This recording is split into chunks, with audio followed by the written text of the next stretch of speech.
বদ্রীনাথের সর্দি হলো কলকাতাতে গিয়ে।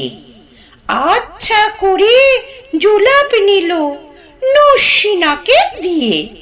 ডাক্তার এসে বলল কেসে বড়ই কঠিন ব্যাম, এসব কি সুচিকিৎসা? আরে আরে রাম রাম, আমার হাতে পড়লে পরে এক্সরে করে দেখি রোগটা কেমন, কঠিন কিনা আসল কিংবা মেকি। থার্মোমিটার মুখে রেখে সাবধানেতে থাকুক, আইস ব্যাগটা মাথায় দিয়ে একটা দিন তো রাখুক।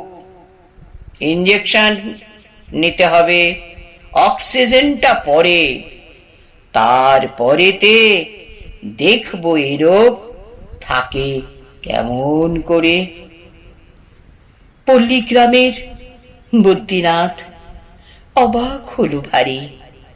সর্দি হলে এমন তর ধন্য ডাক্তারি, ধন্য ডাক্তারি।